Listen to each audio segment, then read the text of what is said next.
Hello guys, good morning. I am Atul Kumar from L N biology classes online. चलिए यहाँ पे बात करेंगे थोड़ी सी, आपको सेल थ्योरी बताने वाले हैं आज। तो सेल थ्योरी के कंडीशन में मैंने पीछे भी दो चार पांच साइंटिस्ट थे उसके बारे में बताया। अब भी जो है मैं बताने जा रहा हूँ सेल थ्योरी, जो स्लाइडन एंड स्वान नामक साइंटिस्ट ने दिया था, बट इसको इनिशिएट करने वाले साइंटिस्ट हमने बताया कि डेट्रोचेट 1824 में 1824 ईस्वी में डेट्रोचेट नामक साइंटिस्ट ने क्या किया था, इसकी आगाज़ करी थी, शुरुआत करी थी, इनिशिएट करी थी, ठीक है ना। बाद में जाकर के स्लाइडन एंड स्वान इसको कंप्लीट करी। कंप्लीट ने इसको भी इनकम्प्लीट में छोड़ना पड़ा। लोगों ने सवाल करी कि न्यू सेल्स या daughter cells comes from where. इनके पास कोई जवाब नहीं था। कहा कि नया सेल्स या डॉटर सेल्स जो है कहाँ से आया भाई। पब्लिक ने क्वेश्चन करी, इनके पास जवाब नहीं था। तो बाद में आकर के एक साइंटिस्ट आया जिसका नाम था रोडोल्फ वर्चो, ठीक है ना। 1855 ईस्वी में उन्होंने बोला ओमनिज सेलुला ई सेलुला। कहने का मतलब क्या है कि ये तो अपना ग्रीक लैंग्वेज में अपना बातें कहा के निकल गया, लेकिन लोग बाग परेशान थे कि भैया इसने कही क्या। तो इसने कहा क्या कि इसके लिए तो मीनिंग आया कि भैया लोग बाग ट्रांसलेट करने की कोशिश कर रहे हैं। तो करते करते करते पता चला कि भैया ये तो एकदम एक्चुअली परफेक्ट बातें बोल रहे हैं। बोल क्या रहे हैं कि कह रहे हैं कि भैया ये जो है ना नया सेल्स जो आया हुआ है पहले से उपस्थित पैरेंटल सेल्स से आया हुआ है by the process of cell division. That means कि उन्होंने बोला कि all the new daughter cells arises from the pre-existing parental cells by the process of cell division। तो कहा कि आखिरी बात तो लोग को माननी पड़ी कि सच में एक्चुअली सही कह रहा है। तो रोडोल्फ वर्चो ने बोला कि भैया देख, मैंने तो यहाँ पे सेल थ्योरी को मॉडिफाइड किया। एक्चुअली आपसे क्वेश्चन भी पूछे जाते हैं कि वो मॉडिफाइड द सेल थ्योरी, तो आपके पास जवाब होते हैं कि Rudolf Virchow modified the cell theory.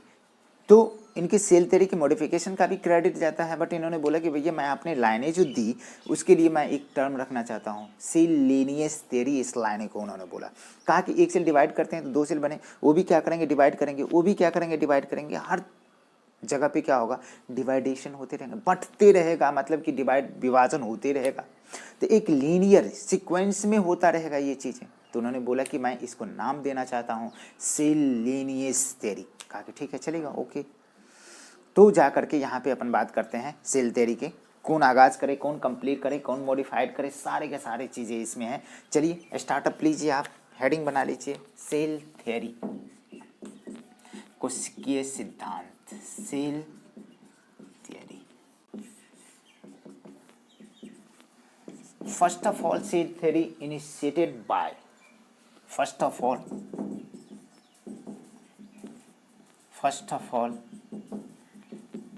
cell theory was initiated by Detroit in 1824। कब? 1824 ईस्वी में। लेकिन फाइनलाइज करके cell theory was given by, क्या बोलते हो, cell theory was given by, दो साइंटिस्ट थे। कौन कौन थे भैया? स्लाइडन एंड स्वान।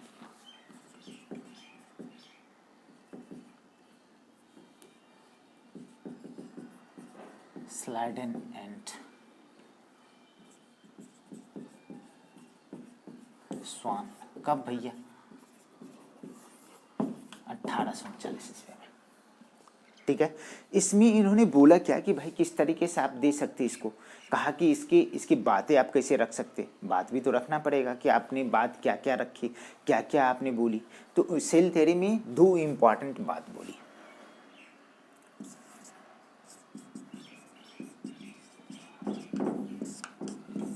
इन्होंने दो पॉइंट को रखा। एक तो हम लोग जानते हैं कि सेल थ्योरी का जो डेफिनेशन होती है उसको उन्होंने रखा। कहा कि cell is the fundamental structural functional unit, मतलब कि किसी भी जीव का, किसी भी जीवन का जो है किसी जीव का संरचनात्मक, मतलब कि मूलभूत संरचनात्मक और क्रियात्मक इकाई होती है सेल, ठीक है। दूसरी बात इन्होंने बोली कि जितने भी जीव बने हुए हैं, चाहे यूनिसेलर हो या मल्टीसेलर हो, सब के सब सेल से और सेल के प्रोडक्ट से मिलकर बने होते हैं।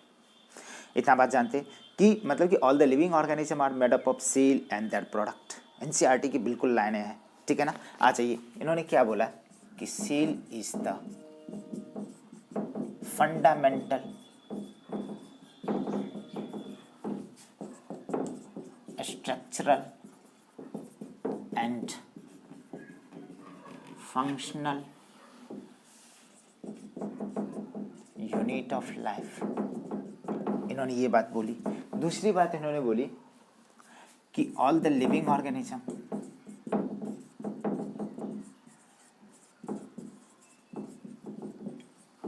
Organism made up of cells and their product. लेकिन बट पब्लिक आस्क का क्वेश्चन, पब्लिक ने क्वेश्चन पूछी कि भैया सेल बार बार भौंक रहे हो, ये सेल आया कहाँ से, ये सेल आया कहाँ से? आपको सेल के बारे में कुछ ना कुछ आइडिया तो होना चाहिए कि भैया आप बार बार बोले सेल से और सेल के प्रोडक्ट से मिलके बने होते हैं, बट ये सेल आया कहाँ से? तो उनके पास किसी तरह की जवाब नहीं था, उन्होंने किसी तरह की कमेंट्स नहीं करी, चुप हो गए, ठीक है ना। तो public ask a question, public ask a question, new cells comes from where, ये सेल आई कहाँ से? इनके पास क्वेश्चन के क्वेश्चन ही रह गए, कोई तरह का रिप्लाई नहीं आया। तो बाद में जा कर के आपके एक साइंटिस्ट आते हैं जिनका नाम क्या है, रोडोल्फ वर्चो। Now in 1855 a scientist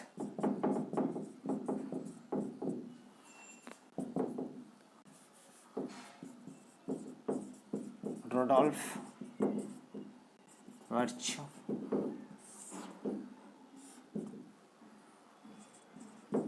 says omnis cellula ई सेलुला। अब लोग बाग परेशान है भैया कि इसने तो ग्रीक लैंग्वेज में कह के निकल गए, लेकिन इसका मीनिंग क्या होता है हमको पता नहीं, किसी को पता नहीं था, कोई साइंटिस्ट कोई लोग बाग इसके बारे में चर्चा नहीं कर रहे थे। तो जा कर के उन्होंने बाद में जो है इनकी बहुत सारी बातें कही गई, जो देखा गया कि भैया इसको ट्रांसलेट करे गए, तो ग्रीक लैंग्वेज वाले भी थे। उसने बोला कि भैया ये बोलना चाह रहे हैं कि new cells comes from the pre existing parental cells by the process of cell division. इसका मीनिंग क्या हो गया? Means new daughter cells comes from pre-existing parental cell by the process of cell division, कोशिका विभाजन के द्वारा ये आए।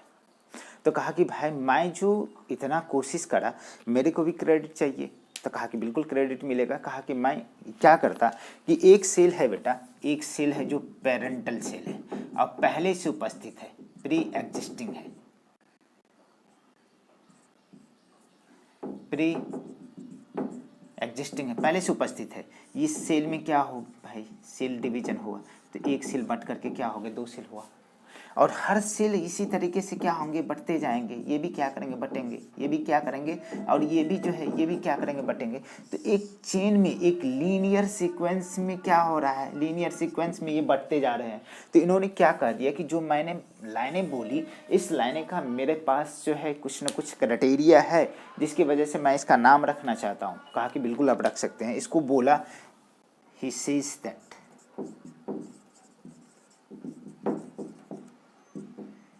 सेल लीनिएज थ्योरी, इनको ये इन्होंने क्या कहा, सेल लीनिएज थ्योरी। अब इनको क्रेडिट जाता है सेल के मॉडिफिकेशन को, बिल्कुल। तो इसने क्या करा कि सेल थ्योरी जो दिया हुआ था स्लाइडन एंड स्वान, उसको क्या करिए इन्होंने बैंड बजा दिए। चलो आप क्या करो, स्क्रीनशॉट लिया करो, ठीक है ना। चलो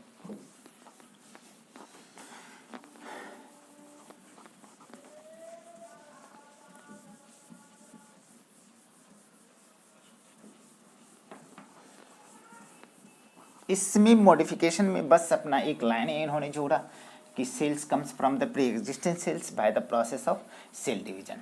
तो हम कह सकते हैं कि मॉडिफिकेशन हो गया, सेल थ्योरी का क्या हो गया, मॉडिफिकेशन हो गया। तो क्या कहोगे कि cell theory was modified by, modified cell theory की बात करेंगे, modified cell theory.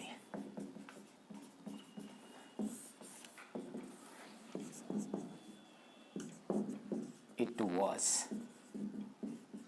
given by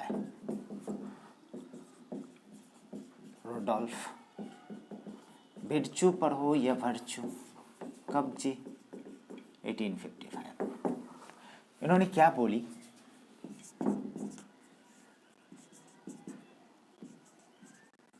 he says that, क्या क्या, 3 लाइनें, 2 लाइनें जो पहले रखा हुआ था उसी तरह से पुट आउट करो। Cell is the fundamental structural and functional unit of life और लिविंग ऑर्गेनिज्म। दूसरी बात कि all the living organism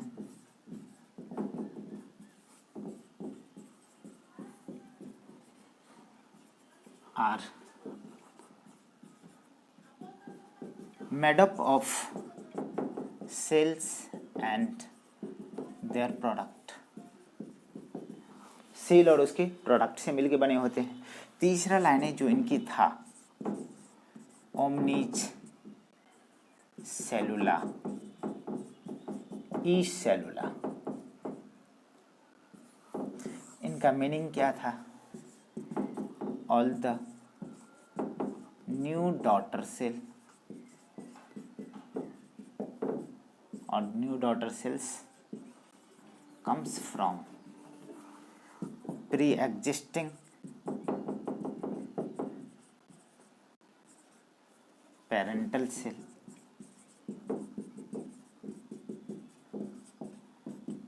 by the process of cell division, किसके द्वारा, सेल डिवीजन के द्वारा ये कंप्लीट हुई, इनकी मॉडिफिकेशन आ गई। अब बात करते हैं कि भैया हमको बात करना चाहिए कि इसमें कुछ न कुछ ड्रॉबैक होंगे, ठीक है। तो सेल थ्योरी का कुछ न कुछ एक्सेप्शन, जो एक्सेप्शन करने का मतलब अपवादें हैं जो सेल थ्योरी की है, वो क्यों अपवाद बनी कि मतलब कि जो सेल थ्योरी को फॉलो नहीं करता हो, क्या करता हो, सेल थ्योरी को, कोशिका सिद्धांत को जो क्या करता हो, फॉलो नहीं करता हो। कहने का मतलब क्या है कि जैसे मान लो कि अपन वायरस की बात करते हैं, virus is exception of cell theory, cell theory का एक्सेप्शन है, वायरस सेल थ्योरी को बैंड बजा देता है, मतलब कि सेल थ्योरी को नहीं फॉलो करता है। मतलब इसका मतलब क्यों भैया, लोग पूछेंगे क्यों, एक्चुअली उसके अंदर जो सेल के अंदर सेलुलर ऑर्गेनाइजेशंस होती है, जो प्रोटोप्लाज्म है, सेल ऑर्गेनेल है, बहुत सारे एंजाइमेटिक सिस्टम है, मेटाबॉलिक एक्टिविटी, ये सारे के सारे चीज़ें एंजाइमेटिक सिस्टम, कोई भी मशीनरी वायरस के पास नहीं है। That's why virus is a क्या भैया, exception of cell theory, cell theory की अपवाद है जो सेल थ्योरी को नहीं फॉलो करता है according to the modern scientist, but ancient scientist. But according to the new scientist, जो मॉडर्न साइंटिस्ट की बात करते हैं, जितने भी ऑसेलुलर ऑर्गेनिज्म है, एक कोशिकीय जो जीव है वो भी भैया नहीं। क्यों भैया, आपने कहा कि सेल जो है मतलब कोई भी ऑर्गेनिज्म सेल और सेल के प्रोडक्ट से बने होते हैं, बट इस तरह की बातें तो नहीं है। जो यूनिसेलुलर ऑर्गेनिज्म है ओनली सेल से बने होते हैं, जो भी प्रोडक्ट है रिलीज होकर के बाहर चले जाते हैं, तो भी कहीं ना कहीं सेल थ्योरी को फॉलो नहीं करता। तो क्या लिखोगे, एक्सेप्शन सेल थ्योरी क्या है जी। पहला तो एग्जाम्पल में मैंने लिखा वायरस, वायरस क्यों,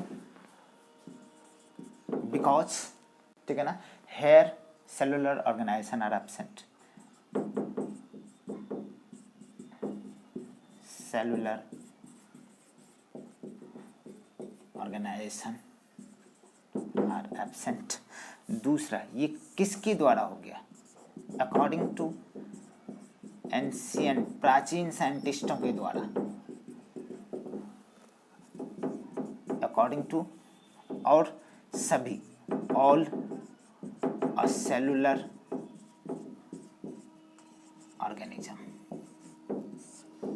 असेलर बोले तो एक कोशिकीय जीव जो होगा अकॉर्डिंग टू मॉडर्न साइंटिस्ट।